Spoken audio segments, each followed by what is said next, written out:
अस्सलाम वालेकुम everyone, welcome back to my channel. क्या हाल चाल है? आई होप सब ठीक ठाक होंगे। अल्हम्दुलिल्लाह मैं भी ठीक ठाक हूँ। आज हम बनाएंगे आमचूर पाउडर, जिसे मैंगो पाउडर भी कहते हैं। और इसे घर में बनाना कोई मुश्किल काम नहीं है, हम बहुत आसानी से इसको घर में तैयार कर सकते हैं।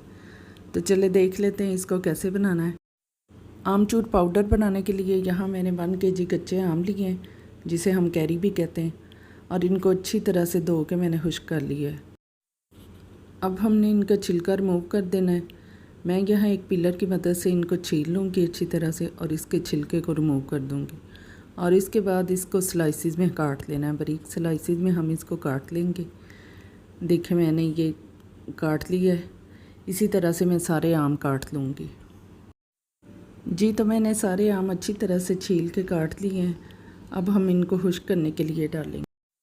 मैंने यहाँ एक बड़े ट्रे में मलमल का कपड़ा बिछा लिया है। इसके ऊपर हम कटे हुए आम डाल देंगे और इनको अच्छी तरह से फैला देंगे। एक एक पीस को अलग अलग कर देना है ताकि उनको अच्छी तरह से धूप लगे। और इसको 3 से 4 दिन हम धूप में रखेंगे। जी तो 3 से 4 दिन धूप में रखने के बाद ये देखिए हमारे आम बिल्कुल खुश्क हो चुके हैं। अब कितनी आसानी से ये टूट रहे हैं, बिल्कुल खस्ता हो गए हैं। अब हम इनका पाउडर तैयार कर लेंगे। यहाँ मैंने एक ग्राइंडर जार लिया है, इसके अंदर हम आम को डालेंगे और इसको ग्राइंड कर लेंगे बहुत अच्छी तरह। जी तो ये ग्राइंड हो चुके हैं, पाउडर बन चुका है। अब हम इसको एक छन्नी की मदद से अच्छी तरह से छान लेंगे। जो आम के थोड़े मोटे पीस रह गए हैं इसको हम दोबारा से ग्राइंड कर लेंगे और इसी तरह छान लेंगे। जी तो देखिए माशाल्लाह से हमारा आमचूर पाउडर कितना अच्छा तैयार हो गया। आप इसको घर में आसानी से बना के रख सकती हैं और अपने खानों में इस्तेमाल कर सकती हैं। इसके बेशुमार फ़ायदे हैं।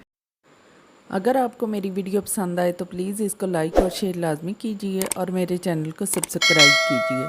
और इसके साथ ही मुझे इजाज़त दीजिए। अल्लाह हाफिज़।